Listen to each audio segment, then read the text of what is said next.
할렐루야. 아멘. 옆 사람하고 인사 나누겠습니다. 한 주간도 주 안에서 승리하셨습니까?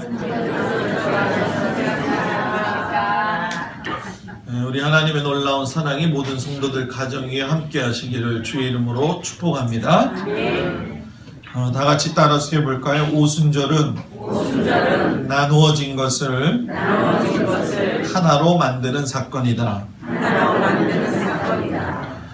우리가 6월절부터 시작해서 이제 봄의 절기 마지막 오순절을 하면서 오순절 세 번째 설교 시간입니다. 오늘 제목은 오순절은 나누어진 것을 하나로 만드는 사건이다 라는 제목을 가지고 같이 은혜를 나누려고 합니다. 여러분들이 주님이 주시는 말씀을 귀하게 받들어 여러분들의 삶 가운데 살기를 주의 이름으로 축복합니다. 오순절 성령의 사건이 나누어진 것을 하나 되게 만드는 사건이다 라고 하는 제목을 여러분들이 깊이 한번 생각해 보면서 오늘날 우리들의 현실 속에 있는 이 사회적인 상황들, 그리고 또 교회적인 상황들, 그리고 나 자신의 어떤 상황들, 그리고 여러분의 가정의 그 상황들을 한번 잘 생각해 보십시오. 성령께서 부재하셨다라고 하는 그 결과는 나누어지고 갈라지고 분열된 것으로 나타나게 됩니다. 나라의 여야가 분열이 됐다. 교회가 분열이 됐다. 성도의 마음이 영혼과 욕심에서 왔다 갔다 하며 분리되어져 있다. 가정에 가도 평안하지 아니하고 기쁘지 아니한다고 한다면 그것은 성령의 부재 때문에 일어난 사건이다라는 사실이에요. 그렇기 때문에 오순절의 성령을 받은 사람들이 하나가 되어서 주님의 말씀을 전할 때에 하나님의 역사가 일어난 것처럼 성령을 받고 하나가 되었을 적에 온전한 회복이 이루어집니다.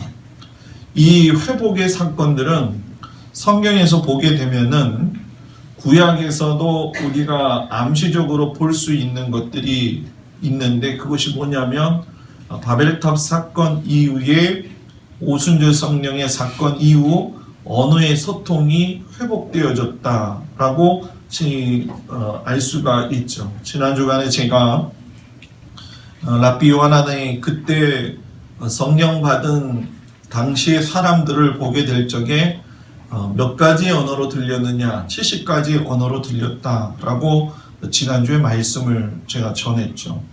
바벨탑 이후에 언어의 혼란이 와가지고 전 세계에 각각 흩어졌던 사람들이 오순절 성령 임재 사건 이후에 70개 언어로 모든 사람이 자기의 나라의 언어를 통해서 하나님의 말씀을 듣는 역사가 일어났어요. 나누어진 것이 이제 회복이 되었다는 거죠.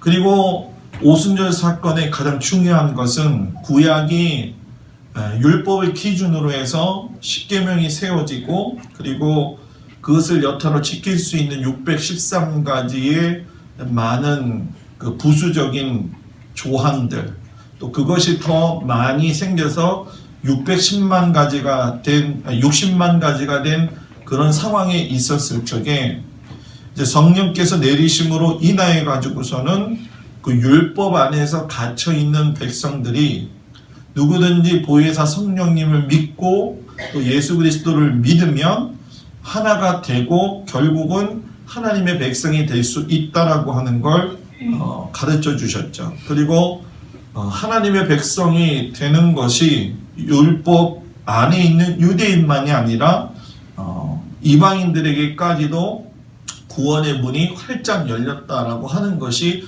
회복의 사건이다라는 얘기입니다. 그리고 오늘 제가 여러분들과 같이 성경 속에 나누온 이 말씀을 보게 되면 레위기 2장에 나와 있는 것은 소제를 드리는 하나님 앞에 제사 방법이고 레위기 23장에 오늘 읽었던 말씀은 오순절 기간, 여호와의 7절기 기간 가운데 오순절 기간에 일어났던 소제를 드리는 방법입니다. 성경을 여러분들이 집에 가서 잘 비교해 보시면은 이제 답이 나올 텐데, 자, 레위기 2장 1절에서 11절까지 보게 되면 소제를 드리는 법이 나와 있습니다. 그때 뭐라고 이야기를 하냐면, 누구든지 소제의 예물을 드릴 적에는 고운 가루로 드려라 라고 이야기를 했어요.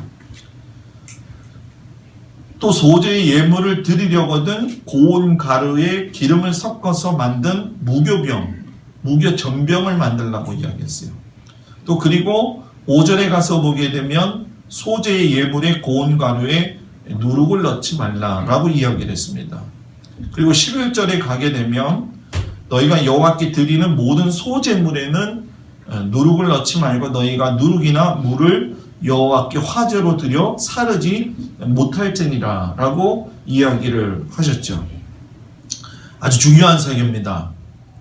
소제는 모든 제사의 부속 제사다 라고 이야기를 했어요. 그렇기 때문에 어떤 제사가 끝났든 간에 소제는 드려지게 되어져 있다는 거죠. 그러니까 마무리를 할 수 있는 이 제사가 소제였기 때문에 하나님께서 소제를 이야기하실 적에 누룩과 꿀을 넣지 말라고 강조를 하셨어요. 그런데 네갈림의 순례절기, 유월절과 오순절과 장막절은 이스라엘의 백성들이 모두 다 예루살렘에 모여서 하나님 앞에 제사를 드렸습니다. 순례죠. 근데 그때 하나님 앞에 모여서 그들이 제사를 드렸을까요? 안 드렸을까요? 제사를 드렸다는 거죠. 그러면 제사를 드렸다고 한다면 모든 제사의 부속 제사가 뭐라고요? 소제라고 했어요. 그러면 소제가 드려졌을까요? 안 드려졌을까요? 드려졌다라는 거죠. 그래서 레위기 23장 15절에서 21절까지의 오늘 말씀을 읽어보게 되면 여러분 차이가 나는 비밀이 들어져 있는데, 레위기 23장의 여호와의 7절기 가운데에 속에 들어있는 오순절에 드려지는 소제의 방법이 나와 있는데, 그것이 무엇이냐면 15절에 안식일 이튿날 곧 너희가 요제로 곡식단을 가져온 날부터, 요제 흔들다 이런 얘기죠. 세어서 7 안식일에 수요를 채우고, 16절에 가서 7 안식일 이튿날, 그러니까 7 안식일은 안식일이 몇 번 지나갔다? 7번 지나갔다. 그러고 나서 이튿날까지 합하게 되면 어떻게 되는 거예요? 50일이 되는 거죠.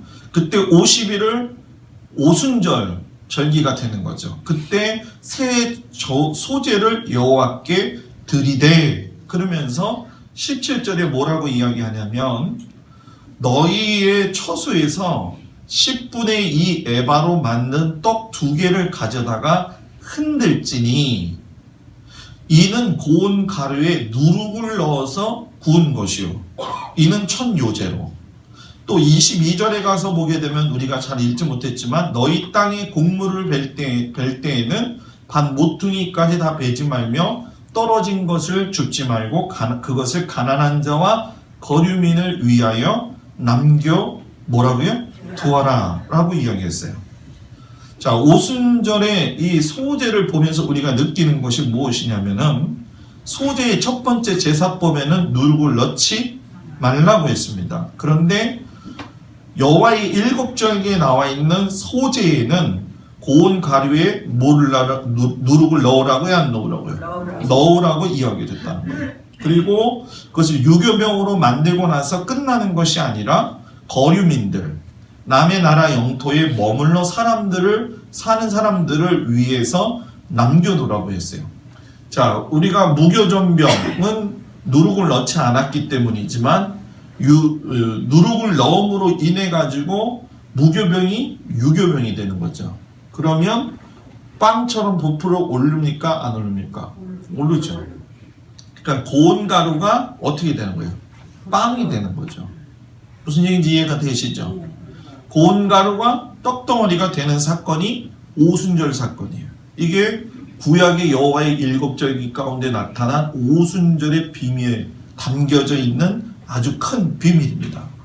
그렇기 때문에 오늘 이 말씀을 보게 되면 두 가지의 하나님께서 주시는 깊은 뜻이 있는데, 그것이 무엇이냐면 오순절 상령의 사건은 이방인을 구원하는 시작의 사건이다.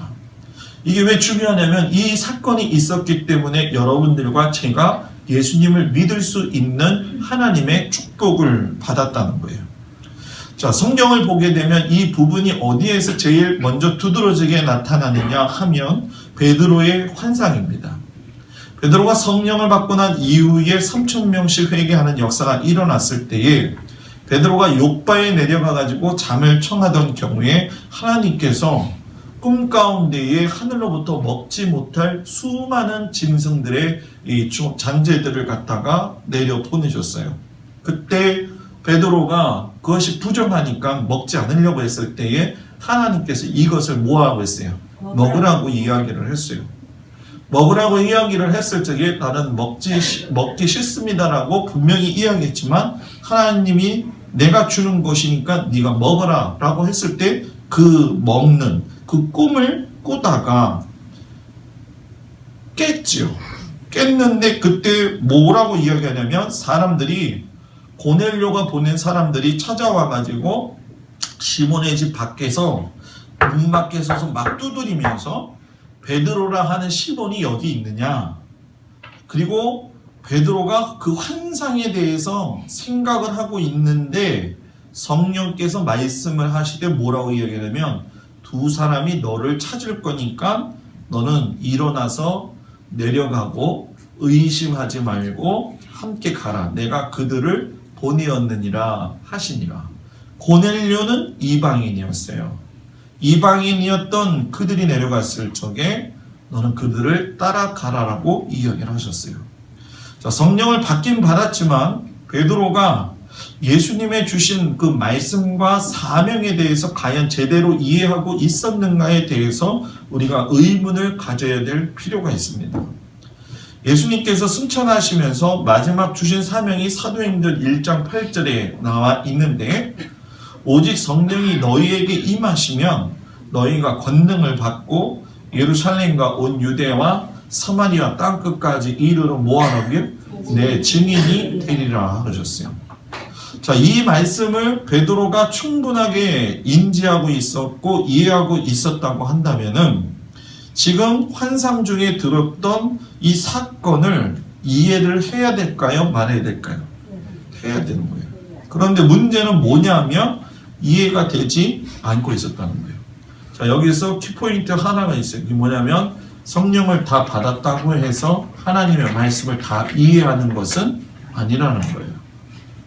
어떤 사람은 성령 받은 사람들, 우리들 가운데 성령 안 받은 사람은 없습니다. 성령을 받았고 성령 체험을 했습니다. 근데 우리들의 삶 속에서 보게 되면 하나님이 말씀을 하시는데도 그거에 대해서 거부 반응을 가지거나 아니면 내 육신의 욕심을 따라서 무조건 살아가는 경우가 있어요. 이런 것이 바로 베드로의 모습이라는 거예요.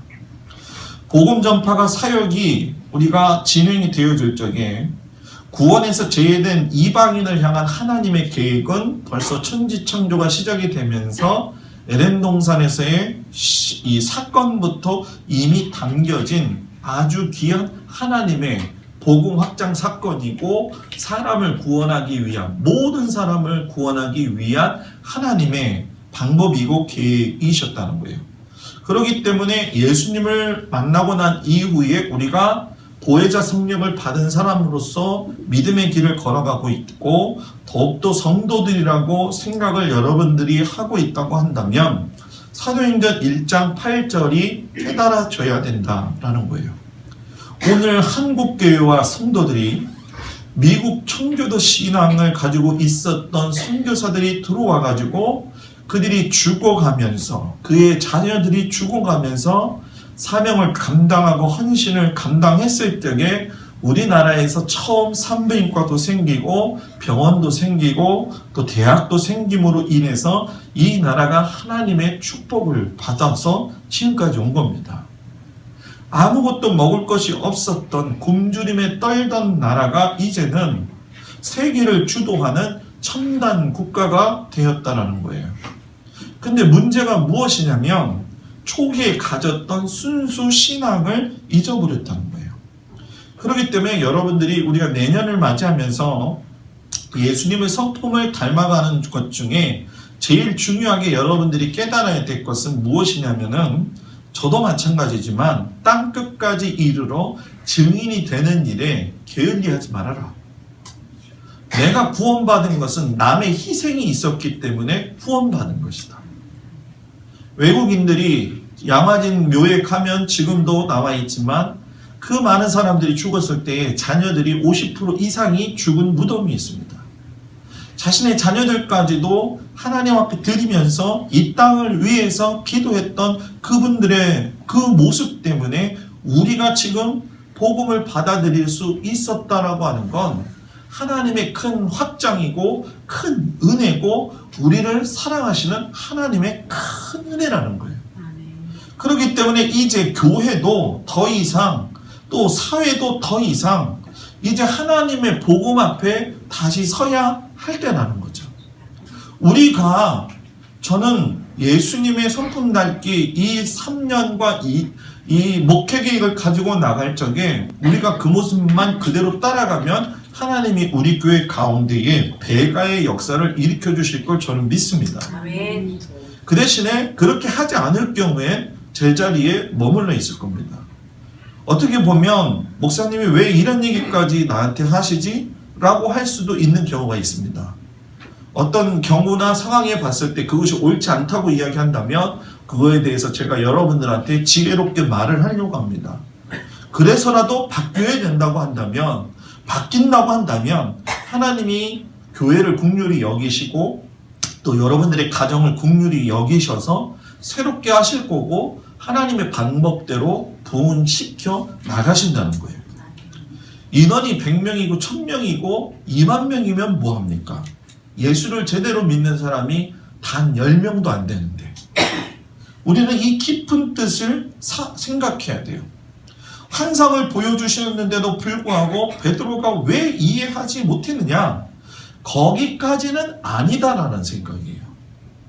이방인까지는 하나님이 구원하시지 아니하실 거다라는 생각을 가졌다라는 거예요. 여러분 얼마나 고집스러운 생각입니까? 성령을 받아도 인간적인 제한을 두고 이기적인 생각을 가지고 있다라고 하는 거예요.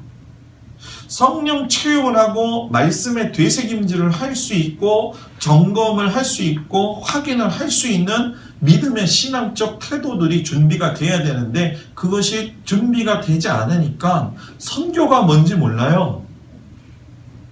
그리고 주님의 뜻을 이루어 드리는 것이 단순히 교회에 나와서 내 육신의 건강이나 아니면은 자식들이 잘 되거나 물질적인 축복을 받는 것, 이거는 복음이 말하는 게 아닙니다. 주님이 말씀하신 복음은 그 축복이 우리가 예수 그리스도를 믿음으로 말미암아 선교의 사명을 감당하고 구원받은 자로서의 삶을 살 적에 이 나라에서 누리지 못한 모든 보장을 하나님의 나라에서 받을 수 있는 구원받은 백성으로 인도해 주셨다는 거예요. 여러분들은 이 세상 사람들이 가지고 있는 엄청난 선물을 가지고 있는 사람들입니다. 물질이 100억이 있든 1000억이 있든 그 속에 구원이 없으면 아무런 소용이 없다라는 거예요. 꿈이 이상한 게 아니라 깨닫지 못하여 순종하는 것이 문제였다라는 거예요. 그리고 이렇게 오순절에 일어나 이방인의 구원의 표적을 바라보는 영적 안목이 필요하다라는 거예요. 소재 안에 누룩이 없는 제사에서 누룩을 넣으라는 제사법을 다시 이야기하셨을 적에는 이방인의 구원의 계획이 들어있다는 제사의 법칙을 구약 시대 때 벌써 하나님께서 가르치고 계셨는데 이 하나님의 구원 계획을 알아가는 신앙 생활을 잘 모르고 있었다는 거예요. 자, 근데 오늘 우리가 그것을 보물을 캐는 작업을 하는 겁니다. 여러분, 신앙은 이런 거예요. 하나님의 말씀의 보물을 캐내는 겁니다. 하나님의 말씀의 보물을 캐내서 그것이 나의 삶의 피와 살이 되어질 적에 그 사람이 하나님의 백성이 되고 그 사람이 하나님의 일을 감당할 수 있다고 하는 거예요. 이 점이 지금 현재 일어나는 나의 가정이라든가 개인의 환경이라든가 어떤 교회적 삶이라든가 또는 내 자신의 헌신적 태도 안에서 이런 모든 상황들이 흘러가고 있는 것인데 이런 것들을 그냥 우연스럽게 보면은 안 된다는 거예요. 구약에서 규정한 속된 짐승이라고 할지라도 그것이 또 누룩이 들어간 유교병이라고 할지라도 베드로의 꿈을 보면서 우리가 느끼는 것이 무엇이냐면 하나님이 정하셨으면 부정한 것도 정한 것이다라는 거예요. 여러분들 저를 잘 보세요. 우리들은 다 부정한 사람들입니다. 하나님 앞에 내놓을 것이 없는 사람들이에요. 이제 우리가 기획공천회를 통해 가지고 내년도 임원을 뽑고 또 내년에 이제 직분자들을 뽑겠지만 저는 여러분들이 유념하셔야 될 것이 있어요. 저도 제 자신이 그렇게 완벽한 사람이 아니라는 건 여러분들 스스로가 너무나 잘 알 겁니다. 은혜 아니면 살 수가 없는 사람들입니다. 여러분 잘 생각하세요. 내가 깨끗한 사람이 아니라 나는 더럽고 추웠던 사람인데 주님께서 나를 베드로처럼 깨닫게 하셔서 은혜로서 살 수 있는 기쁨을 주셨다는 사실이에요. 이것을 볼 수 있는 바른 영적인 안목이 있어야 되는데 새로운 세상의 눈과 시각으로 보면서 그 문제를 가지고 자꾸 제동을 걸거나 하나님이 일을 하는 데 있어서 불편하게 하지 않기를 주의 이름으로 축복합니다. 이 일을 위해서 여러분들이 제일 먼저 기도해야 될 것은 우리 교회가 소경이 된, 영적 소경이 된 교회가 되지 않도록 기도해야 되는 거예요.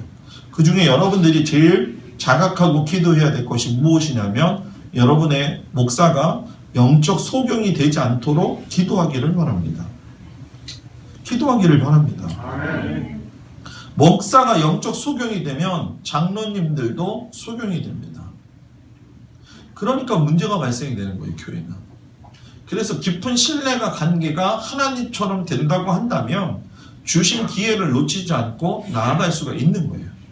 성령이 임한 교회는 절대로 분열이 없습니다.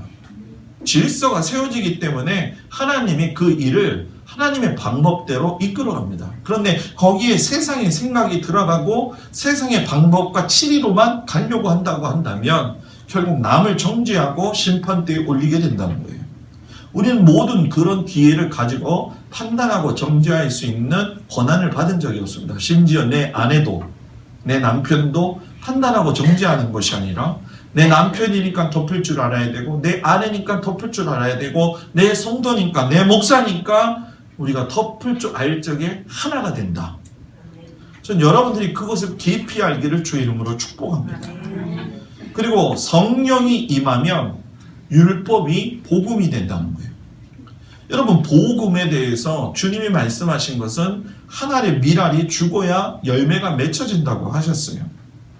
40일 이후 승천하실 때에 예수님께서 그동안에 누누이 이 제자들에게 말씀하신 것이 무엇이냐면은 너희들은 내가 가더라도 보혜사 성령을 받기 위해서 기도하라 라고 이야기를 했어요.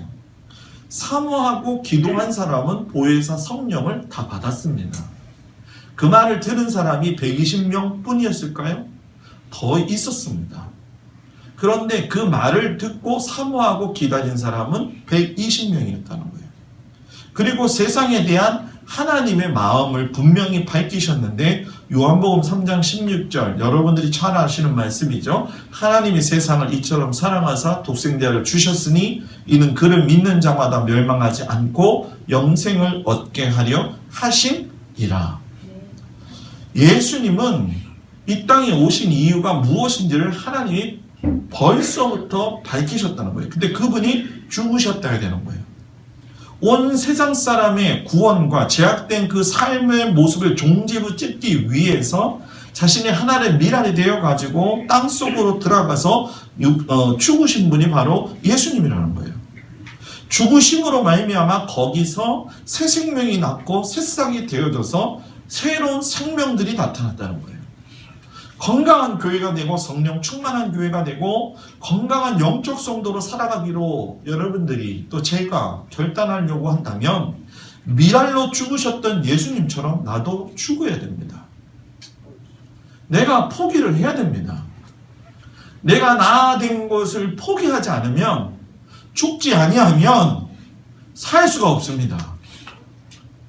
내가 나를 드러내면 내가 자꾸 살면 하나님이 역사하시고 싶어도 할 수 없는 겁니다.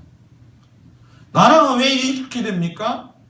교회들이 물론 그렇지 않은 교회들도 있지만 목사든지 누구든지 다 그 일과 그 모든 일들을 보면서도 왜 이런 일들이 일어나고 왜 우리가 그렇게 삶에서 다른 사람들에게 손가락질 받을 수밖에 없냐는 거예요. 선교사들이 죽었던 그 하나의 미랄, 그 죽음에 대한 깨달음이 우리에게 없다는 거예요.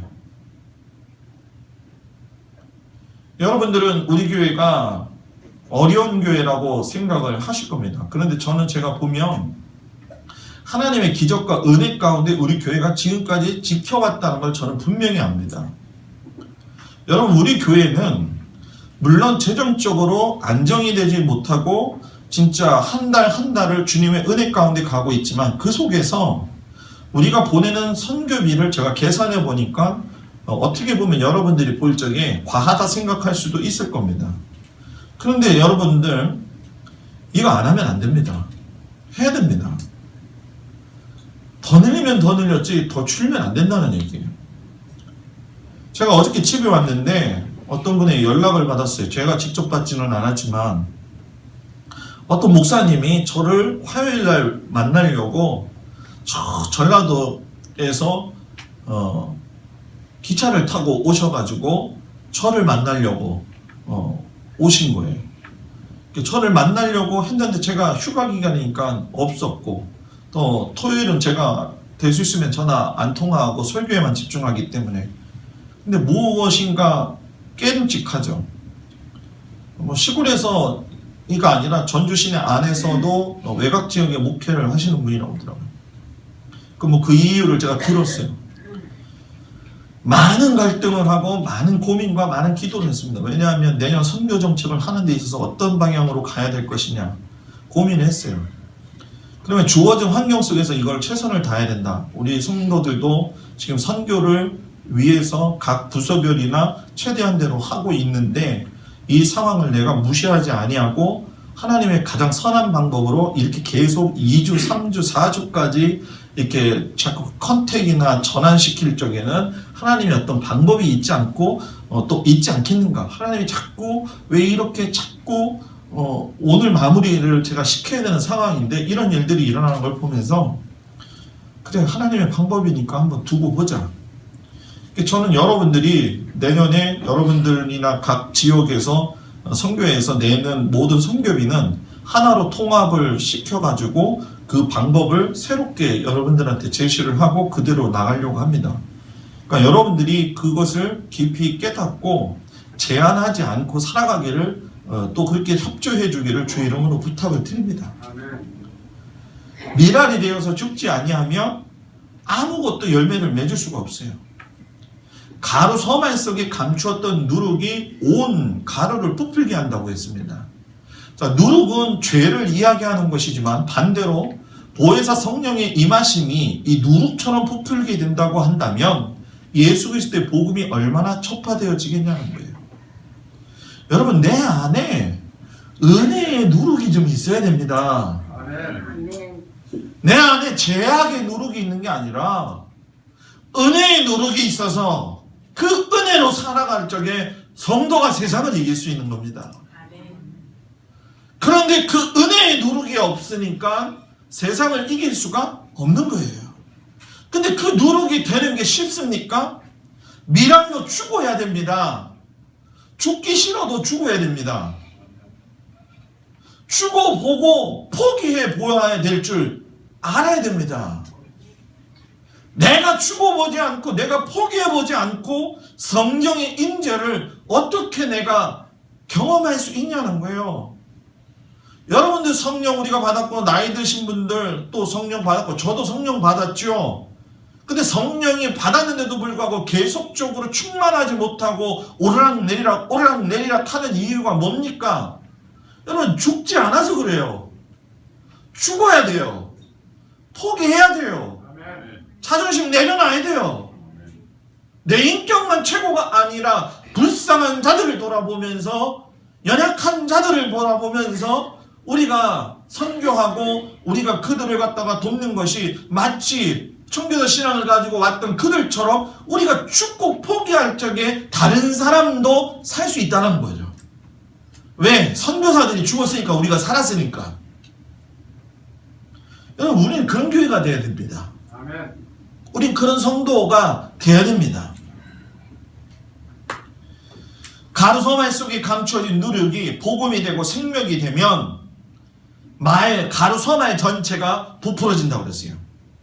이 부풀어질 적에 율법 안에 있는 유대인들에게는 자유가 왔고 율법 밖에 있는 이방인들에게는 굿뉴스, 복음이었습니다. 결국 율법의 완성이 복음으로 나타나고 그리고 나와 내 가정과 이 교회를 통해서 온 세상이 변해져 가는 거죠. 그래서 예수님이 오늘 말씀하시기를 우리가 성만찬을 통해서도 이야기했지만 요한복음 6장 51절 이상으로 보게 되면 나는 하늘에서 내려오 있는 죽은 떡이니에요. 살아있는 떡이니 이 사람이 이 떡을 먹으면 영생하리라. 네? 인자의 살을 먹지 아니하고 인자의 피를 마시지 아니하면 너희 속에 영생이 없느니라. 성만찬 하는 이유가 뭡니까? 주님의 살을 먹고 주님의 피를 먹으면서 나의 영생을 위해서 내가 주님 앞에 내 모든 것을 드리고 그 주님의 피와 살을 먹음으로 인해서 십자가에 달리신 예수님을 생각하면서 나의 모든 것을 죽일 적에 포기할 적에 거기서 하나님의 역사가 일어난다는 거예요. 내가 누구냐라는 것을 한번 생각해 보세요. 예수 그리스도의 생명의 떡과 빵을 먹은 자로서 내게 생명이 있느냐?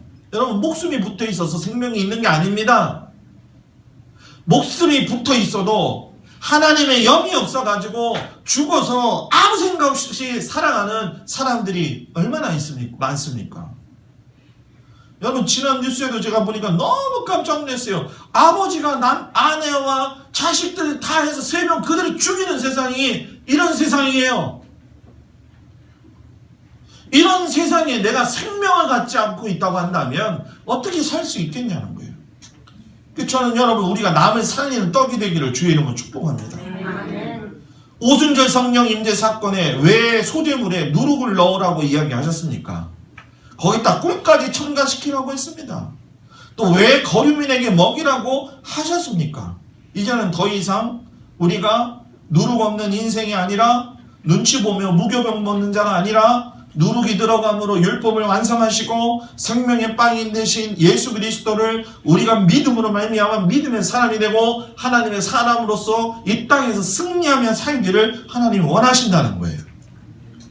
그럼에도 불구하고 우리가 성령 받았다고 하는데 교회 와서 말 한마디 잘못 듣고 말 한마디 잘못하고 해서 마치 가루를 갖다가 입으로 훅 불어버리게 되면은 가루가 다 날아가는 것처럼 이 신앙을 그냥 다 날려보내는 그런 어리석은 삶을 살지는 이제 말아야 된다는 거죠. 적어도 성령의 임재를 맛보고 살아가는 우리가 된다고 한다면 내 안에 진정으로 생명이 있어야 됩니다. 생명이 없는 자가 어떻게 생명 없는 자들을 살릴 수가 있겠냐는 거예요. 생명이 있는 자가 생명을 없는 자를 살릴 수가 있는 거죠. 여러분, 물질로 여러분들의 생명을 유지시키려고 하지 마십시오. 여러분들의 자존심으로 생명을 유지시키려고 하지 마십시오. 여러분들이 노력한 것으로, 여러분들의 노력으로 여러분들의 가장을 확장시키고 물질적 권세를 누리고 부를 축적하고 그것에다가 여러분 그것을 생명 연장시키는 거라고 생각하지 마십시오. 절대 할 수 없습니다. 오직 하나님의 마음이 내 안에 숨겨져서 내 안에 내가 체질화되어질 적에 나누어진 마음이 하나가 되고 나누어졌던 율법과 복음이 하나가 되고 나누어졌던 가루와 떡덩이가 하나가 되고 나누어졌던 성령이 성도가 하나가 될 적에 하나님의 나라가 확장이 된다. 전 여러분들이 그렇게 살기를 원합니다. 그래서 제가 먼저 그렇게 살 겁니다. 제가 그렇게 살지 않으면서 여러분들한테 따라오라고 이야기하지 않을 겁니다. 우리는요, 하나님이 제가 기도할 적에 약속하신 게 있어요. 그게 뭐냐면은 너가 3년 동안 하나님 앞에 약속한 대로 이 부분에, 여러분 이 얘기를 다른 목사님들한테 하니까 다른 목사님이 뭐라고 이야기하신 줄 아십니까? 꿈 같은 얘기 하지 말래요. 저거로. 그건 이상이다. 교회를 가봐라. 성도가 있는데 은혜 받았고 직분 받았고 장로가 되고 권사가 되고 심지어 목사가 되었는데도 불구하고 교회를 얼마나 좌지우지하는 사람들이 많으며 쓸데없는 말들로 인해서 서로의 인격을 깎아내고 상처와 아픔을 주고 있는데 네가 그런 교회를 만들겠다고 저한테 비꼬듯이 얘기하더라고요. 그래서 제가 하나님 앞에 기도했습니다. 하나님, 다른 사람들이 다 비꼬입니다. 어떻게 하겠습니까, 하나님? 안 되면 되게 해라. 너가 50% 이상만, 여기 지금 몇 명이 몇 있는지 모르지만 50% 이상만 예수 닮는 사람만 나오면 하나님이 너의 교회를 내가 축복하겠다고 했어요. 아멘. 50%만 넘어도 안 되면 되게 하라는 게 저의 신념이에요. 제가 그 목사님한테 이야기했습니다. 그건 사람이 하는 게 아니라 하나님이 하는 겁니다. 그래서 제가 영적으로 소진이 되면 안 됩니다. 아멘. 제가 죽어도 죽을 마음을 가지고 제가 하나님 앞에 무릎 꿇으면서 하나님, 우리 성도들을 긍휼히 여기시고 지금까지 신앙생활 해왔던 이력, 직분, 어떤 그 자기들의 고집 이 다 포기하게 하십시오.